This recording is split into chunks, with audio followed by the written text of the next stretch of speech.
Well, okay, so this is perhaps out of all the topics the most basic one, linear panel data model. So some of this material is certainly not what you would call new. Hopefully it's packaged in what we now think of as the modern approach to panel data model. So I'll talk a little bit about the basic model, emphasizing some things that at least it seems that people are not doing as a routine matter that are now easy to do. Talk about some properties that some standard estimators have that are more robust than perhaps what we thought. Talk about what happens when the so-called strict exogeneity assumption fails and how to use IV methods. And then a topic that I've tried to pull together is on pseudo-panel data from pooled cross-sections. So the starting point is to make sure we have a common way of stating assumptions because it affects both how we interpret the model as well as the estimation methods that we use. So for this particular talk, I'll be focusing mainly on the large cross-section and small time series case, although I'll talk about some approximations that hold for large T. In the talk on cluster sampling, I'll turn more formally to what happens when you perhaps don't have a large cross-section and have maybe several time periods that are comparable in size to the cross-section dimension. So the model is stated as an equation 1. I'm using this notation that Gary Chamberlain, I think, pioneered by treating the unobserved heterogeneity Ci as a random variable. With a small t, the eta sub t's are treated as time aggregate time effects or different intercepts to be estimated because we can do so with a large cross-section and a small number of time periods. And in fact, I think studies that don't include full aggregate time effects should probably be viewed suspiciously because if it changes the results, then you're going to think that, well, a policy was implemented during a particular period where some aggregate effects were also happening. Okay, so there of course, covariates. There's the unobserved heterogeneity. There are the idiosyncratic errors U sub IT.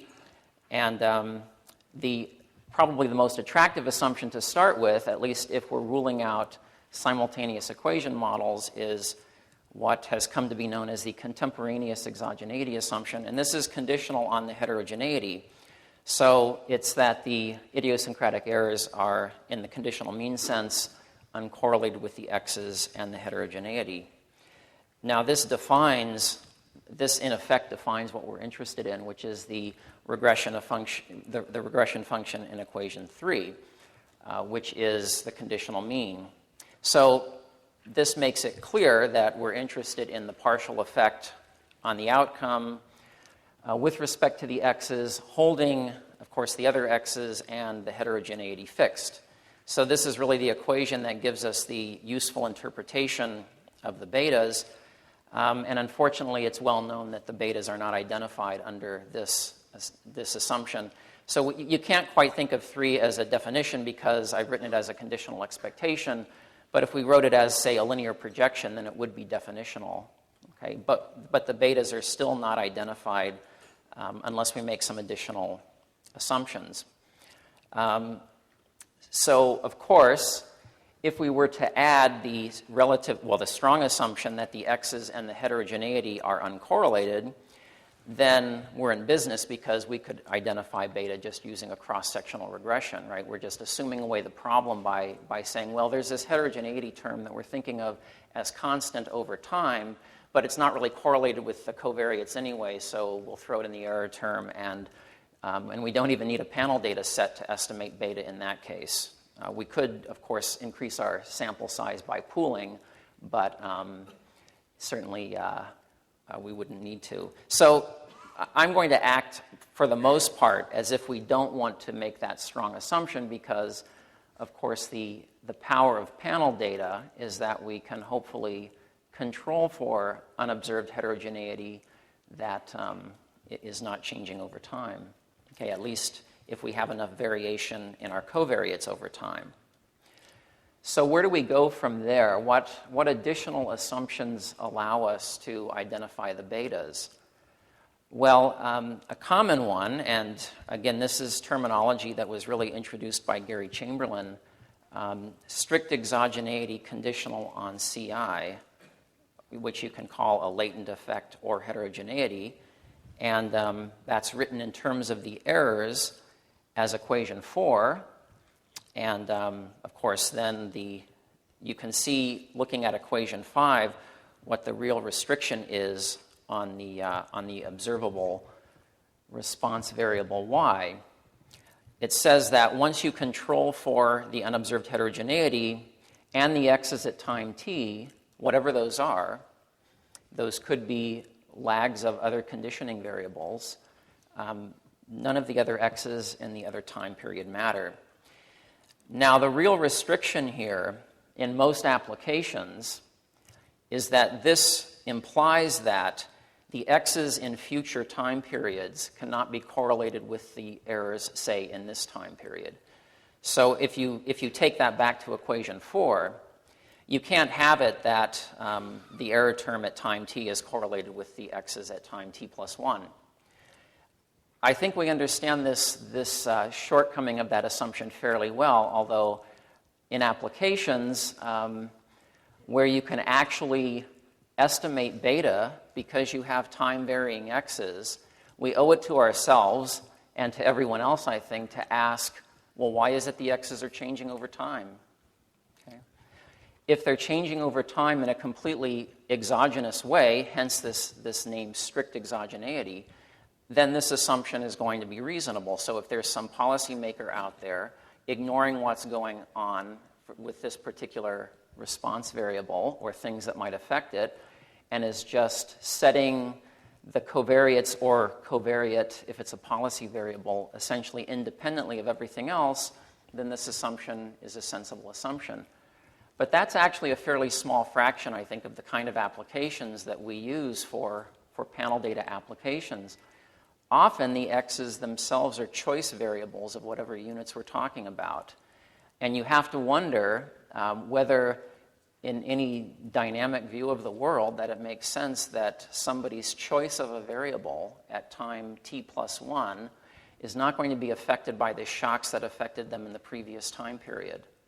Okay, now I say this again because it's clearly part of this talk is about what we do when this assumption is violated. And so there's clear recognition out there, but still it's fairly common in applications to see this assumption not even discussed. Okay, that something, well, I'm going to talk about the so-called fixed effects or first differencing estimators where this assumption is actually critical. Okay, so once we have that assumption, go back. So I'm going to call the fixed effects estimators just denoted FE. The first differencing is FD. Remember, the fixed effects estimator, the way that we're going to think about it for these talks is that we're not going to think of it as treating the heterogeneity in equation 3 as parameters to estimate, at least not yet. We're going to think of the transformation as subtracting off time averages to eliminate the heterogeneity, which then gives us a set of equations that we can apply a variety of methods to. Because if we take out time averages, CI doesn't change over time. And so when you take out the averages, CI is gone. Okay, but it's exactly because we've taken out these averages and now are using the data that have been demeaned, if you will, that this strict exogeneity assumption comes into play. Okay, first differencing is actually a little more direct in that you just take two usually adjacent time periods, although they don't have to be adjacent, subtract one from the other, and that eliminates C, and then you have an equation in changes. But what you've done is you've introduced an equation where you have the change in the regressors and the change in the errors. And under the strict exogeneity in particular requires that the error at time t minus 1 and the x at time t are uncorrelated. Okay, and that is restrictive in terms of economic behavior. In terms of, we're not talking about regularity conditions or anything like that. We're talking about assumptions that impinge on behavior. So that is the so-called feedback effect that I'm describing. But before getting to that, once you have decided how you're going to use one of those transformations to estimate the parameters, if you're maintaining the strict exogeneity assumption, then a bunch of things are available. One is just to use the standard fixed effects or within estimator. One is to use a first differencing estimator. If the strict exogeneity assumption is really true, those things should give you fairly similar estimates, right? Because they're different transformations to eliminate the unobserved heterogeneity, and they both work under strict exogeneity. Of course, when t is 2, there's no difference between the two methods. There really is only one thing to do. So typically, the choice between those two, if you want to do something simple like that, hinges on what you think are the second-order serial correlation properties in the errors. So if we go back to this slide, if we think that, actually I'll go back to, if we think the errors in equation 1 are serially uncorrelated, then the fixed effects estimator is essentially the best you can do if you also impose homoscedasticity. If you think there's still a lot of persistence in those errors, then differencing removes that persistence, and then that becomes a more efficient thing to do. You can avoid those choices entirely by applying GLS-type procedures in both cases, and they actually give you the same answer. Asymptotically, it doesn't matter if you use a full GLS procedure on the first differences or a full GLS procedure on the within transformation. Those can both be asymptotically efficient. And then, of course, there's always generalized method of moments estimation, which we'll come to a little later when talking specifically about relaxing this strict exogeneity assumption. So one thing that has been recognized for a long time is that if the model contains a lag-dependent variable, then the strict exogeneity assumption is a non-starter. It simply can't be true because, of course, if x at time t is y at time t minus 1, then x at time t plus 1 is y. And you can't assume that the error at time t is uncorrelated with y because it's directly affecting y.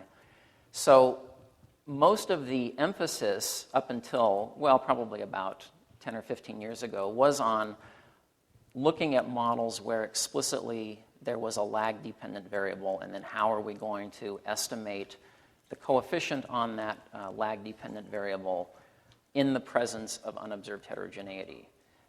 Now, with this broader recognition of the so-called feedback effect, attention has turned to more general settings where the x's, if you're estimating a production function and on the right-hand side are inputs like capital and labor, that's not lagged output. So there's no issue that, well, my model contains a lag-dependent variable on the right-hand side. But the issue is, do firms, say, change their inputs in the next time period based on shocks that happened at time t? I mean, we would think they would, right? At least until you can show otherwise or have other evidence that they wouldn't do such things. So an assumption that is certainly more appealing than strict exogeneity is, there are other names used for this.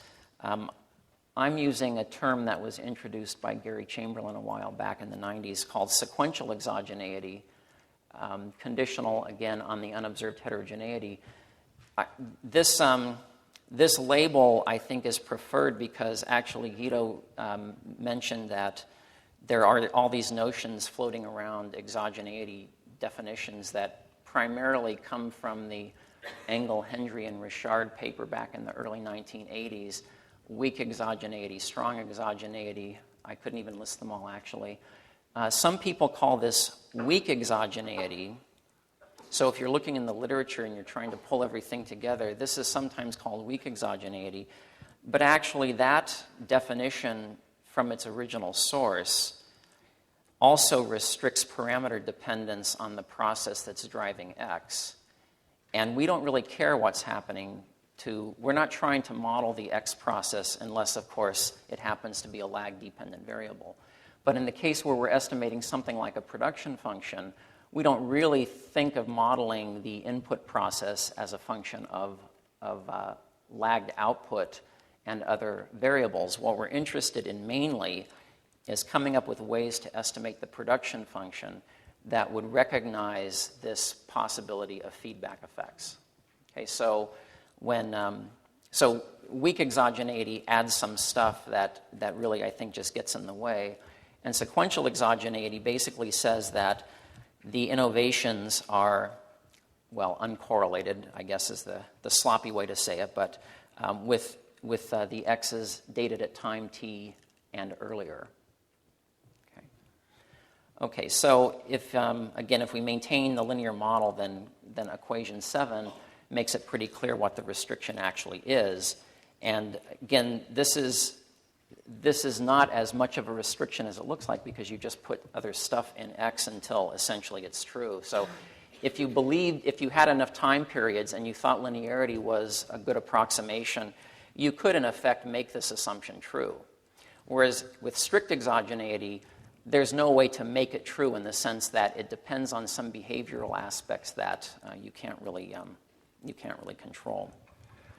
Okay, so we're going to talk about estimation under that weaker assumption momentarily, but so let me go back for a minute to what distinguishes so-called fixed effects and first differencing methods from so-called random effects methods. And written in terms of conditional means, the key restriction is 8, which means that the unobserved heterogeneity is uncorrelated with the covariates in all time periods. This assumption really makes no sense in models with lag-dependent variables or anything, so you only start talking about this assumption if you start off with strictly exogenous x's to begin with. Okay? And then, of course, under this assumption, the typical random effects estimator certainly has some nice properties if we maintain certain second moment assumptions. That is something to emphasize. I wasn't going to spend much time talking about so-called random effects methods, although they will crop up again in the cluster sampling lectures. But this is the key assumption, 8, for random effects to be consistent. There, of course, are other assumptions imposed that have to do with the serial correlation properties of the idiosyncratic errors, their homoscedasticity properties, and I already wrote the assumption that basically implies that the idiosyncratic errors and the heterogeneity are uncorrelated. But those assumptions only restrict the form of the variance-covariance matrix used in the GLS estimation. Okay, we now know if that's wrong, the estimator is still going to be consistent, but you have to adjust your inference appropriately. So some people say, well, if you're doing random effects, that's GLS, so why would you ever make your inference robust? Well, the answer is, of course, because your second moment matrix might not be the right one. And that's a topic that comes up a lot in the so-called generalized estimating equations literature as well. Okay, but it certainly should be familiar to us too. Now, for linear model estimation, in practice, things like fixed effects and first differencing are used mostly, but there are some other possibilities that turn out to be very important for nonlinear models, and those are so-called correlated random effects assumptions. And in a way, this is a middle ground between random effects and fixed effects, in that we're not willing to assume that there's no relationship between the heterogeneity and the x's as in equation 8, but for reasons that we'll see later on, we can't actually leave the relationship between the heterogeneity and the x's completely unrestricted. So a middle ground is to say, well, let's specify some simple relationship between the heterogeneity and the covariates. Now, in the linear case, Chamberlain introduced this equation 9 where L denotes linear projection. So this is not an assumption, this is a definition. It's just writing the linear projection of the heterogeneity on all of the x's in all time periods.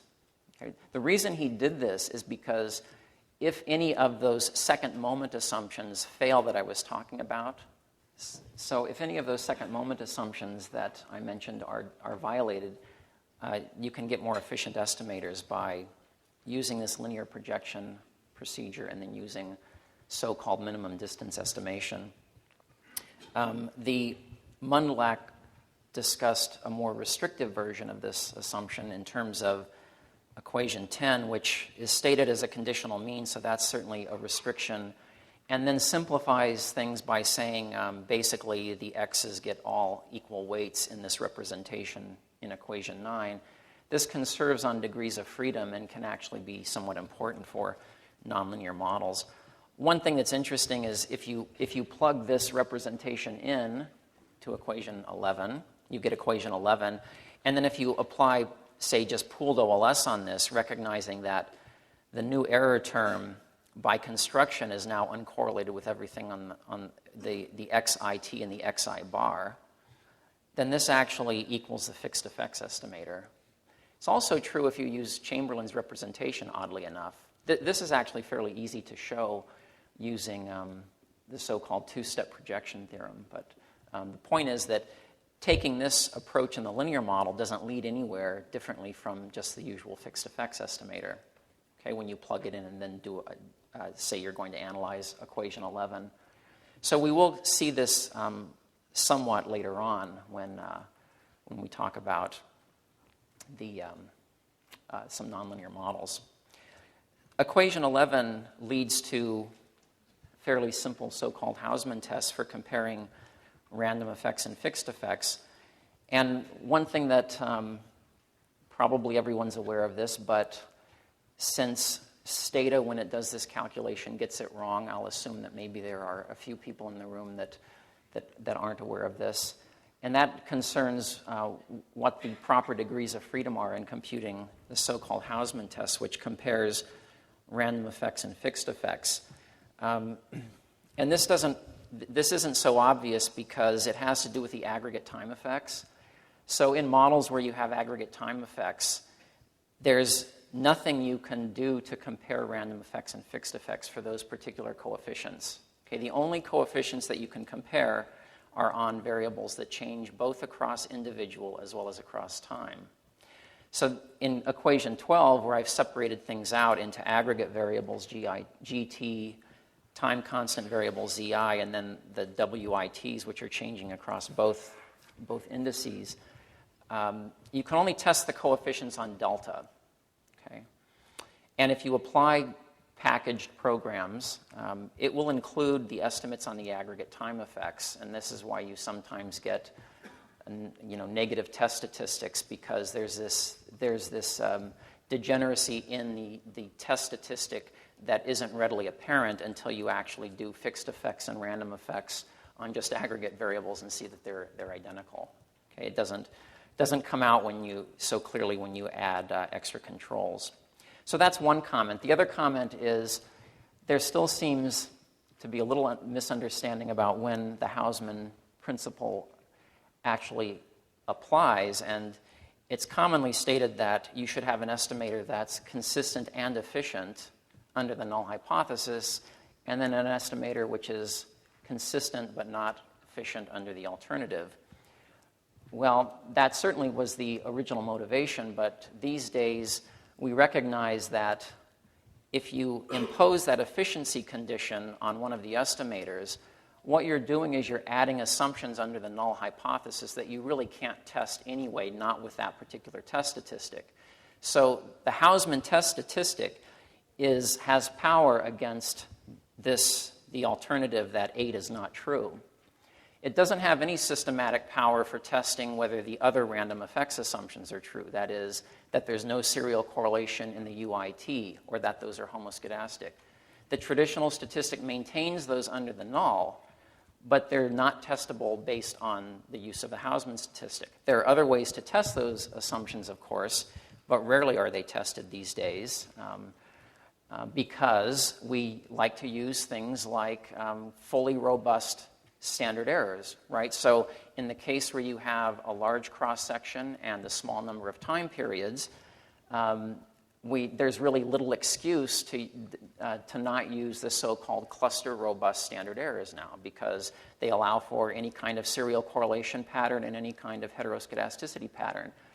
Yet you'll see in the same paper where people do that, they then apply a form of the Hausman test which is not robust to violations of those assumptions. So you can, of course, try to get the Hausman test the hard way, which is figuring out what the variance matrix is when one of the estimators is not efficient. Or you can turn to a regression form, which makes it a trivial exercise these days. And the regression form is basically in equation 11, except that you can't include everything that you might think. You can only include the time averages of the variables, again, that change across I and across T. So if you estimate this equation by pooled OLS, it's very easy to make. The test is of joint significance of the WI bars in this regression. Okay? It's a very simple thing to do, and I suppose so far I'm emphasizing simple things to do. Okay, so enough about that. So as I mentioned, there are some issues still with degrees of freedom if you use things like Stata, which have these things pre-programmed in addition to being non-robust. Okay, so the next thing I'm going to turn to is looking at the properties of familiar estimators when we relax some of the assumptions under which they're usually derived. And this is really quite simple stuff, but perhaps seems to have gone unnoticed, at least at some level of generality. So we usually write down the unobserved effects models with just this additive heterogeneity. But of course, nothing, and people have looked at certainly models where the slopes are also individual specific, and as long as you have enough time periods, there are ways to estimate those models, allowing B sub I to be different for everyone. Okay, but if X has a large dimension, then you need a large number of time periods to be able to do that. So one question is, well, suppose we act as if BI is actually beta, that there is no individual heterogeneity in the slopes. So we just estimate equation 14, sweeping out C sub I and ignoring B sub I. Well, I mean, in principle, we do this all the time, right? Because we don't know what our models are, so our model might be best described in this way 14, even though we usually act as if it's the traditional model. So 15 is now just the way we would state the strict exogeneity assumption, or at least one way to state it. And so to apply fixed effects, the usual fixed effects to this problem, we just need 2 time periods, but of course we can have more. So the question is, when might doing this seemingly incorrect thing still estimate something interesting? And that the interesting thing is the so-called population average effect, or if we were in a policy evaluation environment, this would be called the average treatment effect. Because in this model, in the true model, if X, let's just take the case X as a scalar. By the way, the fact that I've left off aggregate time things here means that I've just absorbed them into the X's now. But if xit is just a scalar policy parameter, then if 14 is true, then this is a case with heterogeneous treatment effects. The treatment can differ by essentially arbitrarily by individual or more generally unit. And so, again, with a small number of time periods, we can't actually estimate each of the BIs very well for each I, but we can still hope to get a good estimate of the average effect. And so that's what this beta at the top of the slide is. It's the population averaged effect. Okay. Well, it turns out a sufficient condition. There are some weaker conditions too, but this is probably the easiest to interpret, is given by equation 16, and that is that the average value of the slopes doesn't systematically depend in a conditional mean sense on the time d-mean covariates. So in other words, the xit double dot, these are the x's at time t for individual I, but with the time average taken out. So in a sense, we've removed the time constant component of the x's. Now, we've done it in a fairly simple way, but nevertheless, this assumption allows for bi to be essentially correlated with the time averages of the x's. So as just a simple example, if we write this out explicitly where xit has some permanent component f sub I, and then it has some rits which may or may not be serially correlated, it doesn't matter, then this condition in 16 holds if bi is essentially unpredictable given the idiosyncratic movements where it could be arbitrarily correlated with f sub I. Okay. So this shows that, by the way, one of these interesting curiosities about probability is it's not enough to assume zero correlation in 16. If you just go through the three-line proof, it's clear that zero correlation is not enough, so it has to be a conditional mean restriction. Okay. So this shows that the standard fixed effects estimator has some robustness properties for this model, and you can extend this to models where you want to take out more. That is, you don't want to just take out time averages of the covariates, but maybe they're trending, and those trends are individual specific. So you may have x's for unit I growing at different rates than they are for a different unit I. And so what you might do in that case is, instead of just having one additive unobserved effect, which I called CI, you might add one more term, which is a linear trend for each individual I. And then when you do that, the transformation is no longer just to subtract off the time average, but it's to essentially detrend the data, linearly detrend the data for each cross-sectional unit. Okay, so you're taking out not just a level effect, but essentially a growth effect. This shows up in the so-called Heckman and Hotz random growth model, where you add this additional piece, essentially allowing, in a policy and evaluation framework, what you're doing is you're allowing the policy determination or assignment to depend not just on a level effect, but on what might have been happening before the policy is implemented. And you could certainly come up with reasons for why that might be true. You might, assign certain areas as empowerment zones, not just because they have high levels of unemployment, but because those levels have been increasing for recent years as well. And then this can at least help to get at that.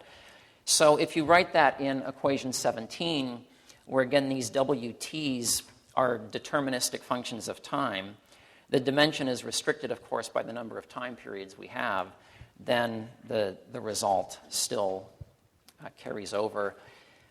It's just that now, since we're taking more out of X, more of these permanent features of X, we're taking more out, it makes it, I think, even more likely that they're going to be uncorrelated with these individual specific slopes. Of course, as you do that, you reduce the variation in X. So there's, of course, a trade-off between robustness and efficiency here. If you take out trends from the X's and you didn't have to, then potentially you've reduced the variation in them by quite a bit more than just doing the usual within transformation. Okay. You can also do the same game and ask about, well, what happens in models that have actually become fairly popular lately, not so much maybe in microeconometrics, although certainly I've seen people estimating them, but in factor models for asset prices and so on. So that would be equation 18, where the eta t's are the so-called time-varying factor loads. And if you work this through, you can show that in this case a zero covariance assumption does work. So even if you ignore the fact that those etas are changing over time, if your main interest is in estimating beta, it turns out that ignoring that those factors are changing over time still leaves you with an estimator that is, not entirely robust, certainly, but it's 19 is not a crazy condition because you're taking out stuff that either a mean or perhaps even more. Okay, now there's an extension of these results to instrumental variables problems. And if you now suspect some of the x's as not satisfying the strict exogeneity assumption, so they could either be contemporaneously endogenous, they could fail the strict exogeneity assumption, but we have some strictly exogenous instruments for them, then a method that has become quite popular is so-called fixed effects instrumental variables, or fixed effects two-stage least squares, where not only do you take out the heterogeneity, but you instrument for the time-varying x's because you're worried that there may be some correlation, leftover correlation with idiosyncratic things. Certainly, Steve Levitt has used this a lot in his papers, right, where the idea is to get both, take out some sort of time constant heterogeneity and then to use some sort of exogenous policy change as instruments. So the question is, in this case, does this estimator have any robustness properties? And it's kind of interesting. The answer is yes. You have to add an assumption, but again, it's an assumption that might help explain why allowing for heterogeneity in slopes sometimes doesn't seem to matter, or maybe often doesn't seem to matter in these kinds of setups. So clearly we would use 21 because that's just replacing the exogenous x's with the exogenous instruments.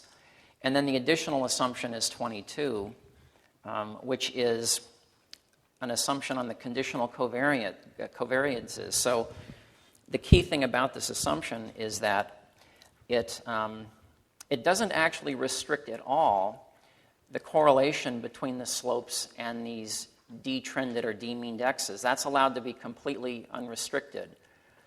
The restriction is that the conditional covariance does not depend on the d-meaned instruments. Now, it's a little hard to figure out when that might be true without just assuming independence, but you can certainly write down mechanisms where the x's and the z's are both functions of persistent factors and idiosyncratic shocks where 22 holds. It certainly holds under joint normality always, right? And then there are many other distributions where it would hold. The case where it's not a reasonable assumption is when the endogenous elements of X are actually discrete.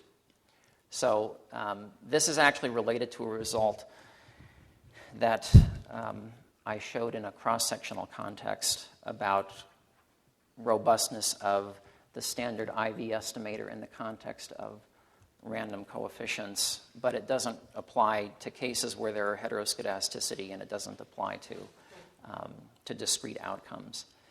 So one thing that this implies is that this is another good reason for always including aggregate time effects, because the matrix on the right-hand side would generally change across time.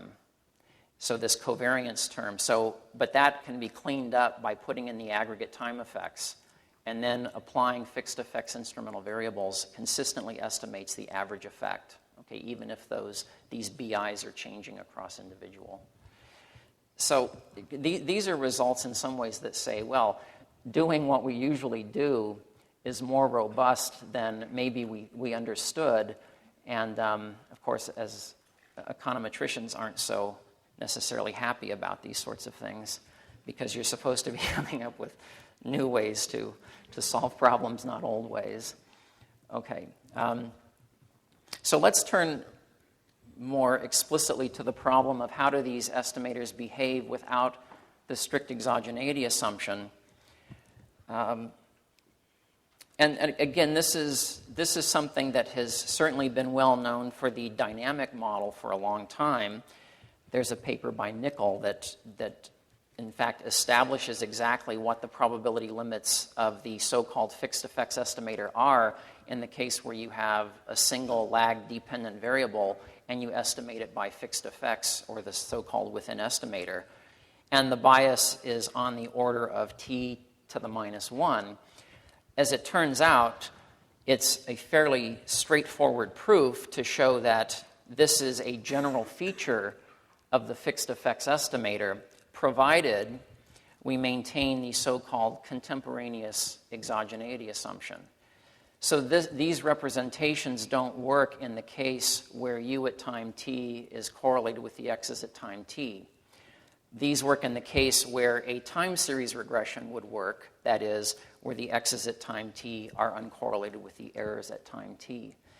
So one implication of 23 and 24. So what 24 means is that the bias, let's call it the asymptotic bias, which is, of course, a bit sloppy, is no systematic function of time. It's just there, okay? And you can figure out what it is in simple cases, and in general, it would depend on the process driving the x's. Okay, but what you can show is that if the error at time t, especially, is correlated with the x at time t plus 1, there's no averaging out that happens with the differencing, whereas with the within transformation, there is an averaging out that helps you. And that's why you get the term that's of order t to the minus 1 in equation 23. So the proof where the x's are so-called weakly dependent, okay, so now we have to learn a little bit about time series. That means that there are no unit roots, that the correlation is dying out as you get farther and farther apart in time. It's really just an application of the Cauchy-Schwarz inequality. Interestingly, you can also show, and now you have to get further into the so-called unit root literature, but you can also show that this same expression holds if the x's have unit roots, okay, as long as the errors do not. Okay? So taken together, because these x's, these time series processes, are often very well predicted by just the lag, that you really want to know that this result carries through for persistent covariates. So 23 and 24 do provide some evidence, some rationale for preferring fixed effects over first differencing if you don't think you have a better way to solve the problem other than just doing one of these two methods. Of course, there are two catches. One is we don't really know what the other factors involved in that big O t to the minus 1 term are, at least not in general. So, of course, those could be big enough to swamp the big O1 terms, although with a large number of time periods, that seems unlikely. But the other catch is that we can't have it both ways. If we start appealing to large time periods as a way to choose or prefer fixed effects over first differencing, now we've entered the realm of, well, what happens if we have, say, a spurious regression, and that, in fact, there is no well-defined model here, and that the errors really aren't errors in the way we usually think. They actually are moving around quite persistently as well. Well, then, of course, first differencing eliminates that problem, right? Or at least it gives you something sensible to estimate. It gives you a model in differences, and now fixed effects, no longer has this desirable property in 23.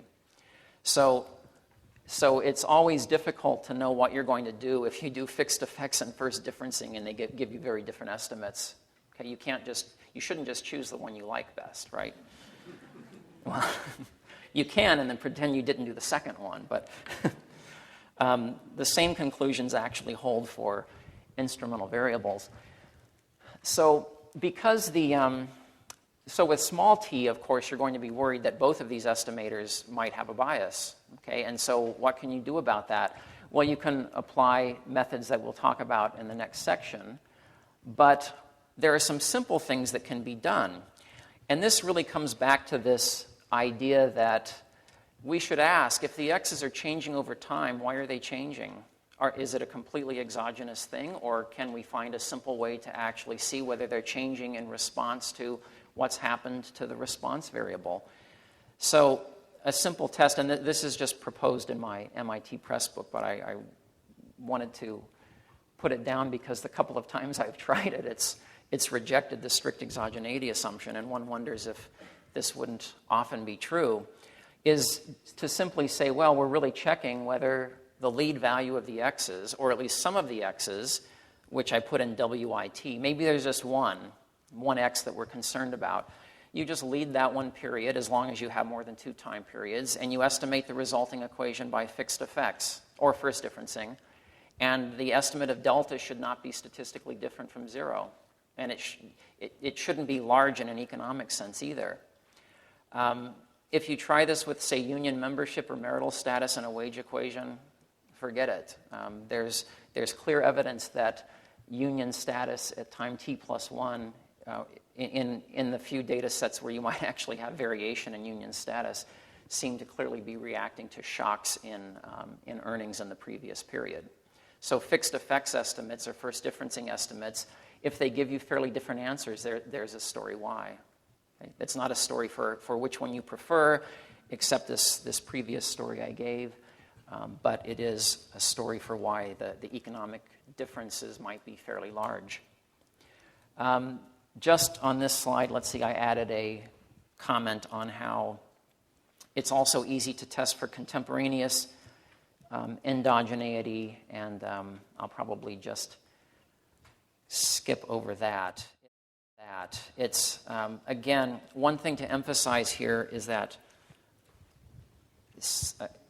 people sometimes complain about regression-based tests because they tend to make you focus on the value of the test statistic instead of whether you're getting important differences in the estimates. But I would prefer a regression-based test that doesn't add a bunch of assumptions under the null to a test based on differences in the estimates if one is maintaining that one of the estimators is efficient under the null. Okay, so these regression-based tests these days can be made quite robust, completely robust to extra assumptions, and so that's more or less why I'm inserting these tests as we go along and basically showing, or at least describing, how they can be implemented in a completely robust way. I have to say I was disappointed to see that Stata, I think even Stata 10, did not allow for a robust option in the fixed effects IV command. I don't know if anybody else has noticed that, but they do for fixed effects, but not for fixed effects IV. So I'm hoping that will change at some point in the future. Okay, so let's go back to this this problem where we're not willing to entertain any kind of asymptotic bias, even though it might be a function of 1 over the number of time periods. So this comes back to the estimation under sequential exogeneity. And the weakest form of the assumption is stated 2 lines below equation 26, and that is just as a covariance assumption that the x's dated at the same time period as the u's, and then previous time periods are uncorrelated. This turns out to be enough technically to identify the parameters because it gives us some moment conditions we can use after we eliminate the unobserved effect. So because of the sequential nature of this assumption, the transformation that is convenient, or at least the one I'll talk about here, is differencing. There are some forward filtering transformations as well that Hayashi and Ariano and others have worked with, but I'll just focus on the simple differencing. Then we get a set of moment conditions as in 27, and then of course when we put the parameters back in, we can apply generalized method of moments. So under just the assumption of sequential exogeneity, what happens is we can use as instruments at time t the entire past history of the x's. Okay, so just having contemporaneous exogeneity isn't enough, but sequential exogeneity is, and in fact, once we impose that, we have, in principle, lots of extra instruments that we can use. And so if we set this up in a GMM problem, what happens is the matrix of instruments is this diagonal matrix, and what's happening is, of course, as you go further and further in time, the number of instruments you get is growing because you have more lags to use. And then allow GMM to essentially choose the most efficient combination of those instruments, and you're done, basically. There are some other simpler strategies too, which involve just essentially differencing the equation as in 29, and then instead of doing a full GMM, just estimate a reduced form for each time period separately. This is a good way to get starting values, to get an initial estimator for the GMM weighting matrix too. You need something in order to do that. And so if you get the fitted values from the change in the x's on the instruments, which I should have mentioned, of course, you have to lag them once you've taken changes for them to be valid instruments. So when you get those fitted values, that takes care of the problem that your instruments are growing with there are different numbers in each time periods because, of course, the fitted values are going to have the same dimension as x, and so you can now just use those as instruments in the pooled regression. And it's an inefficient estimator, but it's something you can do right away without having to go to full GMM. Of course, if we only use the sequential exogeneity restriction, this procedure often suffers from the so-called weak instrument problem, which Guido will be talking about later. And that's because if the x's are persistent and have so-called unit roots, then what we're doing is we're trying to use lagged values of the levels, right, which includes lagged changes, to predict the change in x from time period t minus 1 to t. Well, one case where there's no predictive power is when x is actually a random walk, because it really is just its last value plus a shock, and by definition that shock is uncorrelated with everything prior. And so this method, GMM doesn't really help in this case. It in fact just sort of serves to mask the problem. If you look at this method where you explicitly do the reduced form regressions, so in each time period you regress the changes on the x's up through the previous time period, you can see whether in fact there is significant correlation or not. And if there's not, you shouldn't probably go on, because what it means is that you really don't have usable instruments for this problem. Okay. So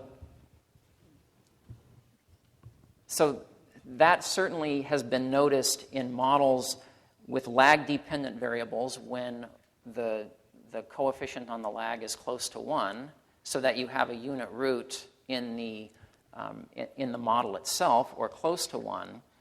And it's also been noticed in applications such as production function estimation, where you have to difference something like the inputs, log of labor input or log of capital input, and then predict the difference, which is a growth rate, based on lags of those things. And often the lags of the things don't do a very good job. So more recently, people have been looking at other sorts of restrictions that one can impose.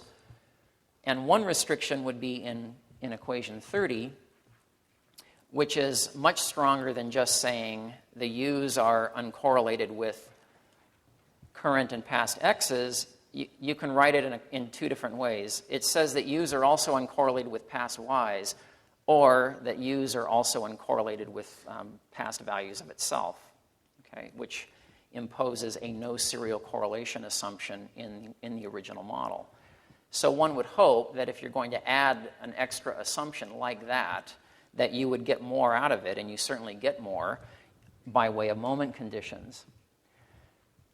Now, in the case of the dynamic, the simple AR1 model, this has been looked at a lot. And I think people disagree on whether that model, by definition, really should have serially uncorrelated errors, but usually it's studied under that assumption, in which case 30, adding the equation, the conditions 30 to the usual sequential exogeneity assumption really are no different. Okay? So there becomes more of an issue if you're estimating something like a production function where you don't have lagged output or anything like that. You're basically estimating a static production function. should you be adding additional assumptions that say that the productivity shocks are serially uncorrelated? And I think many people would be uncomfortable making that sort of assumption, at least as a general identifying scheme. But if you make the assumption, then you get lots of extra moment conditions, and these have been looked at by Ahn and Schmidt, for example, in the autoregressive case, and you can show that the moment conditions that it adds are given by equation 31. So interestingly, what equation 31 does is it adds a set of conditions that involve the levels of the equation as opposed to just the first differences. So before we first differenced and then used essentially lagged levels as instruments, 31 essentially considers the levels equation and then uses lag differences as instruments, with one small computational issue, and that is that the moment conditions are now nonlinear in the parameters beta. Okay. So this probably has been, empirically, this has been applied a lot less than just the standard estimator, which involves linear restrictions. I think partly because this is a lot harder, and partly computationally, a lot is an exaggeration. It's harder than just pulling up your canned program and doing it. And it also does impose these extra assumptions when you might not think that the model has the dynamics entirely complete. So others have looked at different conditions. Ariano and Bover suggested just saying, well, let's assume that the change in the x's is uncorrelated with the heterogeneity. Now, interestingly, this is very much in the spirit of that assumption that I talked about when the usual fixed effects estimator has robustness properties in the presence of random slopes. This just states it as a first difference condition instead of time demeaning. So the idea here is that if you think the x's are basically a random walk and the innovations are uncorrelated with the heterogeneity, but the initial condition might be correlated with the heterogeneity, then equation 32 is reasonable because it nets out the permanent component, if you will, from the x's. If you add this assumption, well, then it's to the sequential exogeneity assumption. Then you now get a set of linear moment restrictions in the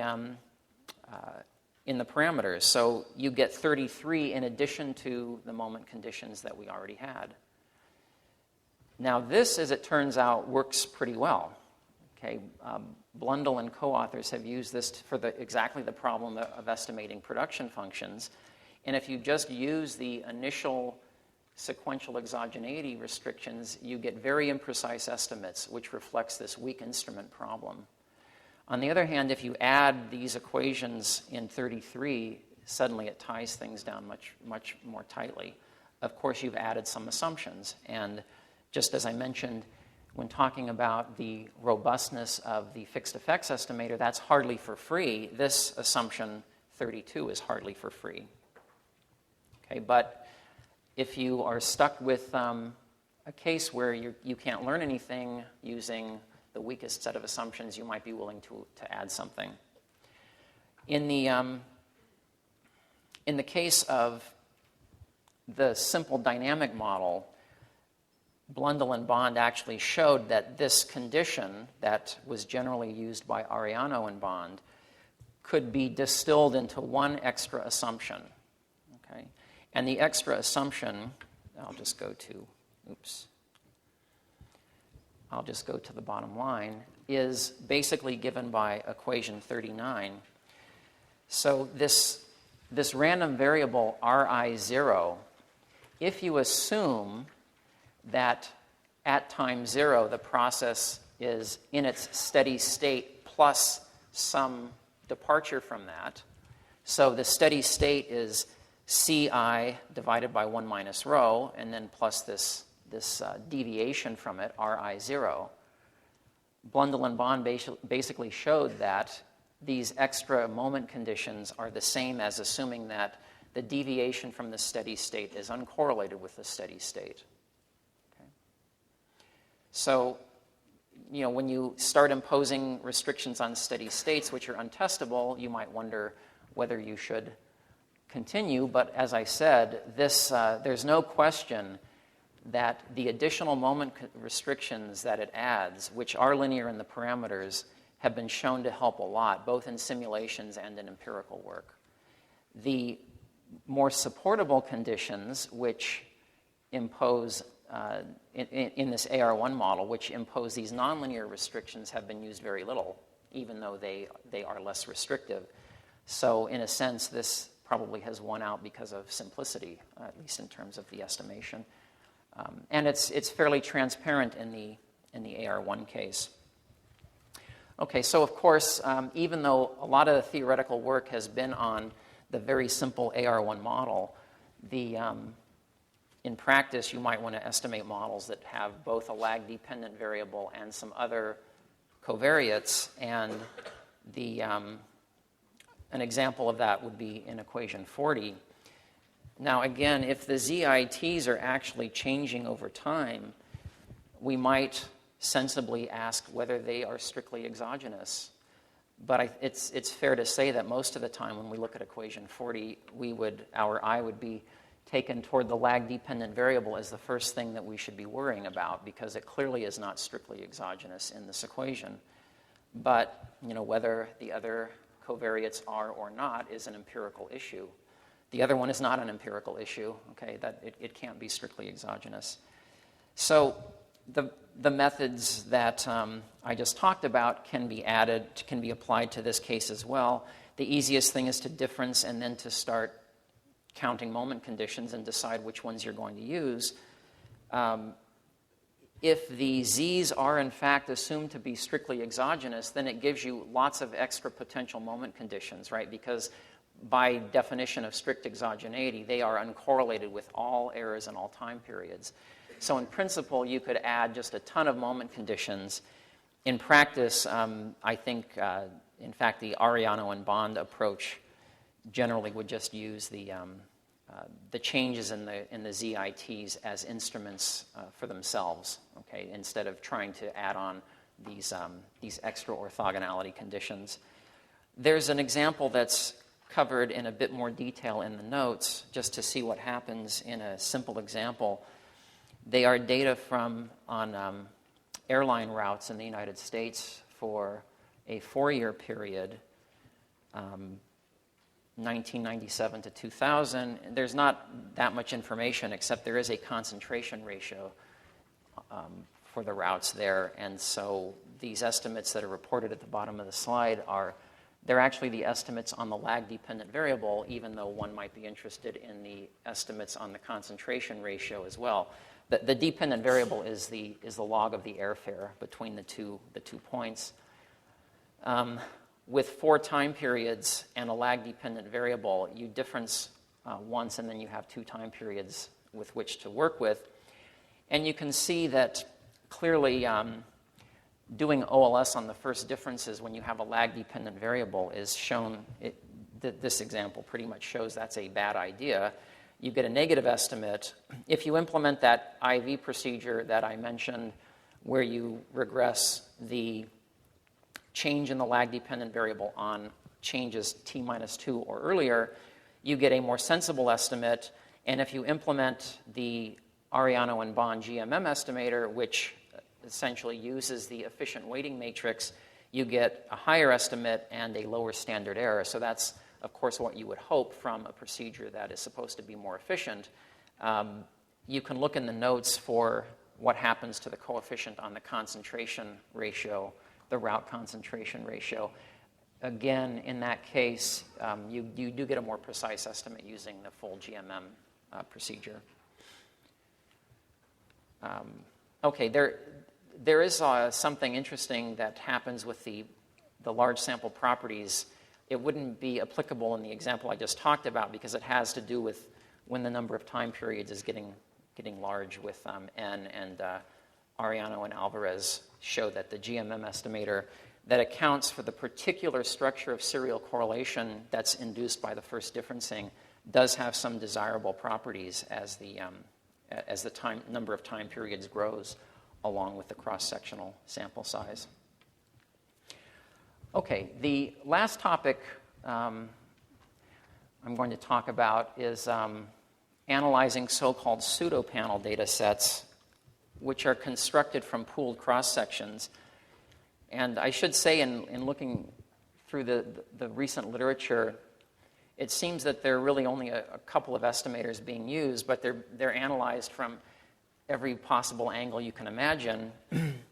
So as I find in these cases, it's never a bad idea to go back to the original source, which in this case is a paper by Angus Deaton in 1985. And there I think he lays out the problem pretty clearly. The idea is we don't observe a panel data set on individuals for some well-defined population where the assumption is there's stability in this population as we march through time. But we can collect pretty good data set on independent cross-sections, so at each time period a new random sample is taken. And it would be a fluke if somebody showed up in the sample more than once, and even if they did, you wouldn't be able to use that information in any useful way. So what is the setup? Well, the idea is, at least as stated by Deaton, is can we identify the population parameters in this model at the individual level using data that are on individuals but not on the same individuals as we move through time. Okay. It's a little surprising what comes out, I think, or at least I was surprised when I finally forced myself to go through this. So the model is stated in 42, and for some reason I've used F instead of C as a so-called unobserved effect or fixed effect, and I haven't put I subscripts on 42 because I want us to think of this as a population representing a population of the same group of individuals as we move through time. Okay. Because the eta t's are unrestricted time intercepts, then we're just going to assume that the expected value of F is just 0, and then we'll assume that all the x's have time variation because there's going to be a fixed effects type transformation is going to show up. Now, beta, of course, doesn't have perhaps too much of an interpretation in this model generally, although if we impose the contemporaneous exogeneity assumption down in equation 43, it certainly does, because now this again takes us back to this first equation that I wrote down, which is that ideally what we would do is estimate the partial effects of these x's on the average value of y, holding this heterogeneity fixed. Okay. Interestingly, in the pseudo-panel literature, this assumption isn't used except for one thing, and that is what it implies about the relationship between the idiosyncratic errors and the heterogeneity, which is equation 44. Okay, so so again, this is pretty much, this is just taking from Deaton's original setup. The way to think about this, I think, is that when you add on this heterogeneity, it's some aggregate of everything that affects the response variable that you can't control for but is constant across time. And so anything that's constant across time should have a zero conditional mean when you condition on the errors as well. And so if you let G is going to denote group designation or cohort, which is what the pseudo-panels are based on, putting individuals into cohorts often based on birth year or something like that, then the way to view 44 is that it's going to imply that the mean of the individual specific effects is also conditional on group membership is 0. Remember, we're taking out aggregate time effects already in the underlying model. So, as I said, the implication of this is now if we have a random sample at each time period, then the implication is given in 45 that the idiosyncratic shocks are uncorrelated or mean independent, more precisely, of the of cohort or group designation.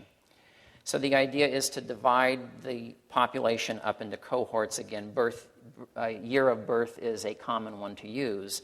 And then to see how those cohorts, using the cohort data over time, can be used to identify the parameters in the underlying model. So if we use that, then we get this equation 46, which is really Deaton's starting point. That if you believe this underlying individual specific model, then there's a relationship between the cohort means of the response variable, the cohort means of the covariates, and of course that has a time component as well because we're observing different samples in different time periods. Moffitt also basically starts from this equation where, in fact, xt contains a lag-dependent variable. Okay, as it turns out, the motivation of how to estimate beta is not really dependent on whether xt contains a lag-dependent variable. Okay. So if we just define now all of the population means, which so the unobserved effect has a mean for each group, which is called alpha sub g. Then there are the means, the cohort means for the y's in each time period. So those are mu, y, gt, and the cohort means for the x's. Then this equation, 46, can be written like a regression equation, but it's in the population means as opposed to real data, at least so far. So the interesting thing about this equation is that it looks like a panel data model, right? It is, in a sense. It's in terms of population means. So if we have 10 groups defined by cohorts and 10 time periods, then equation 48 is basically for a 10 by 10 panel data set. Now, I said that this talk was only going to focus on cases where we have a large cross-section and a short number of time periods, at least for the most part. Usually that's violated by this kind of setup. But also, there's nothing about data here yet. Okay, so the question is, how do you turn this equation 48 into something that is estimable based on data? Well, in fact, what people did, actually what Deaton did, was then to plug in the sample averages for each of these and then treat it as a panel and then study the properties as G gets large. By the way, before I talk about that, there's something suspicious about this equation 48. It's derived without assuming any exogeneity assumptions at all on the x's. Okay? The only assumption it used was that the means, the idiosyncratic means conditional on cohort are 0 after you take out the aggregate time effects. Okay? This should make us a little suspicious, I think, because I just went through what would happen with individual data if we have lag-dependent variable or other variables that are not exogenous. And contemporaneous exogeneity wasn't even enough in those cases to consistently estimate the parameters. But now we have an equation that looks like you can estimate these parameters basically without any assumption on the x's at all. And you see this in the recent work. This is actually highlighted as a good thing, and it is a good thing. But then the question is, what's the source of the identification here? Right? So how can you get away with this when you can't get away with it on individual level data? Well, the source of the identification is that you can't have any cohort/time period effects in the individual level model. So if there are effects that depend on cohort and time interacted, and they should have been in the original model to begin with, then that assumption on the error term that I made is no longer going to be true. Okay, so it's kind of an interesting trade-off between assuming exogeneity assumptions about your x's, which you pretty much have to do in the, or at least in some instruments in the individual level case, and here basically making exclusion restrictions on the individual level model. And that actually shows up in some common estimation strategies, which are based on, for example, equation 49. So when you look at this, let me go back up. Again, you look at this equation 48, and what does it look like? It looks like it has aggregate time effects. It has group effects alpha g. It has some covariates, which are the mu x g sub t. And we're trying to learn about beta. Well, that looks like a standard linear panel data model. And in fact, in the population, of course, if you do the usual time demeaning and subtracting and taking out the aggregate effects, you get, well, this isn't an estimator. This is a representation of the population parameters. So again, 49 is still a population equation. That is one way you can represent beta, just in terms of the means of the covariates and the means of y's, where we've taken out those other aggregate effects and group effects. So in fact, if you look at equation 49, you would say, well, how would you estimate beta?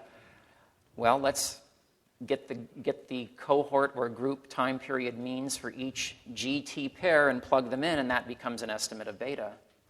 It's a standard method of moments estimator where you have a population vector that you don't know in terms of some moments that you don't know but can estimate, and away you go. And in fact, in most of these applications, you do have a fair number of observations within each cell, because the idea is you hope to be able to get a big random sample from each time period. You're putting each unit or person into cohorts, but they're not really small cohorts so that you have 2 people and then a huge number of cohorts. That can be done, but often it's just a handful of cohorts and you have a lot of people per cohort. So you can estimate those means fairly precisely. Okay, this then becomes a not quite standard, but fairly standard problem in minimum distance estimation, where you view the sampling error as coming through estimating these population means. Now, the recent work on this has actually not taken this approach. It views the sampling, it typically does large G asymptotics and then just kind of tacks on an error term and then treats it as a fairly standard fixed effects model. But if you take Deaton's starting point, then it looks to me like this is clearly the intended way to go. As it turns out, that estimator, using 49 as the basis for estimation, you might not be surprised to learn is inefficient, because it seems that something about the cohort, the cell sizes, as well as the variability within cells should play some role if you're going to efficiently estimate, and in fact, not surprisingly, it does. So, as I already basically gave you this discussion of why it is we're able to do this, and the point is that we're excluding group time or cohort time effects from the structural model, yet at the same time we have to have the covariates themselves have some variation within group time structure. If the covariates, if you can write them, if you look at the second bullet on the slide, I did have a laser pointer here, but too late to use it now. There. If you look at that representation, if that's the way you think the x's essentially evolve over time and group, then clearly that formula that I wrote down is not going to be well defined. And again, this is all in the population. This doesn't have anything to do with data yet. So 49 doesn't exist because there's no variation in those variables with 2 dots over them. If all the variation in the x's can be explained by 2 additive effects, a time effect and a group effect. So that's the identifying restriction. And of course, if we had individual level data, we could allow group time, we could allow cohort time interactions. And so the fact that we're not doing that is basically where we're getting the identification from. Okay. So I mentioned that, so people have applied this so-called fixed effects estimate to the sample averages, and that turns out to be an inefficient minimum distance estimator. So the question is, how can one get the efficient minimum distance estimator? And actually, if you look at this problem, might as well use this now. the moment restrictions that it imposes has this form where the thetas are the parameters that we want to estimate, which actually are beta, the time effects, and the group effects. We don't know what those are. Those are to be estimated with the data. The pi's, on the other hand, these are all of the means within group cohort, dependent variable, independent variable. So it's actually a fairly big vector. And you can write the restrictions like this. Now, this isn't the standard separable minimum distance problem where you have essentially the thetas being pulled out from this and equaling some function of the pi's. But, of course, you can work it through. And when I saw this and wondered if somebody had worked it through, I emailed Gary Chamberlain, and within a half an hour, he sent me some lecture notes where he had worked exactly this problem through with the efficient weighting matrix and what the asymptotic variance is. It turns out in this case it's easy because for a given value of pi, the restrictions are linear in the parameters of interest. So this does have a closed form solution. It should because I already showed you the so-called fixed effects estimator can be, or I asserted it could be derived in this form. So when you work it through, you get something which is not at all surprising, that the efficient minimum distance estimator looks like a weighted least squares estimator. But remember, the asymptotics here is done not off of the dimension of the parameter, the group sizes or the number of time periods. It's being done off the sizes of the cells. So you can't derive the properties of this estimator as if it's really a weighted least squares estimator. You have to derive the properties as if it's a minimum distance estimator. And the way you get the efficient weights, if you will, is also not surprising. Is you want to give you want to give cells with relatively more observations more weight, and you want to give cells with relatively less variation in the regression residuals more weight as well. Okay, so to get the efficient estimator, you run the regressions within each group cohort, and you estimate the residual variances that way. So you actually have to go back to the efficient estimator requires you to go back to the individual level data more than just computing the averages on y and x. As I said, if you want an inefficient estimator, then you can use this the so-called fixed effects one. But of course, its variance matrix is more complicated as well. So as I said, so there's some actually pretty recent literature on this and they all more or less come up with the same estimator, although not this efficient version of the minimum distance estimator. But again, the asymptotics is done in different ways.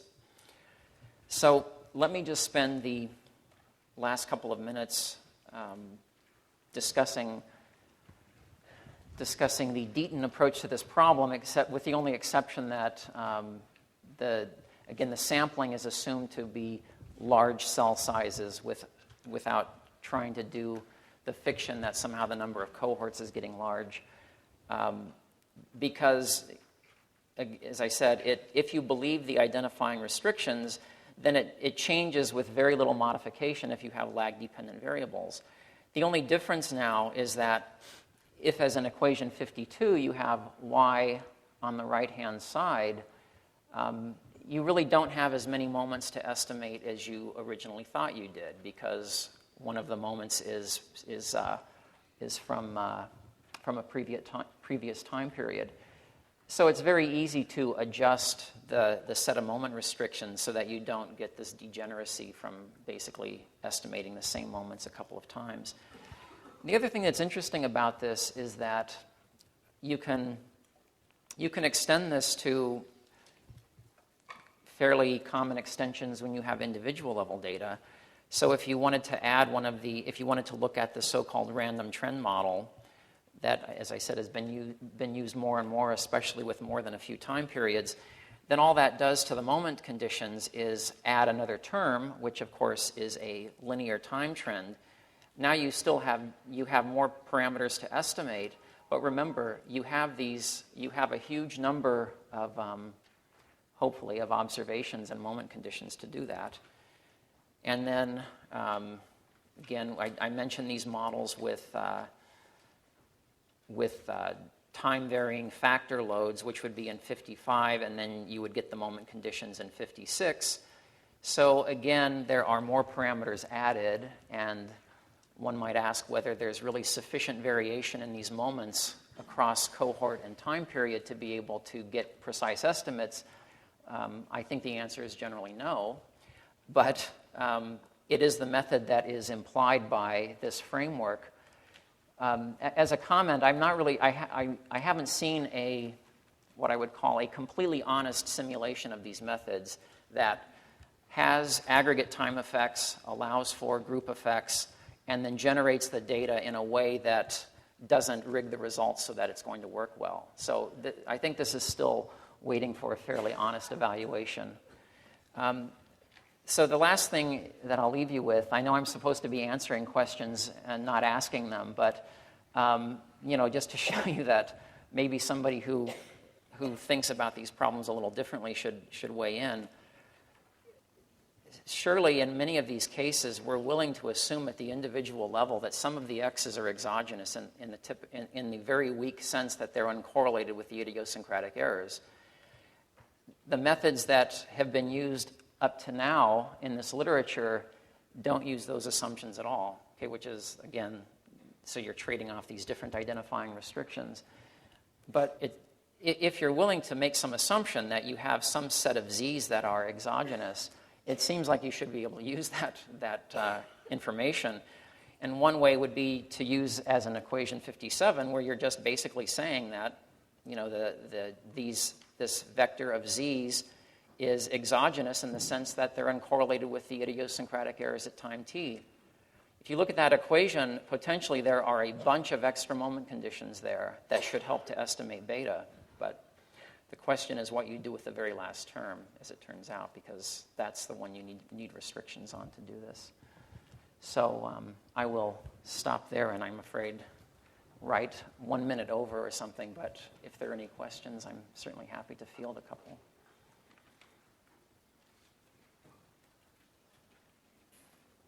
Yes?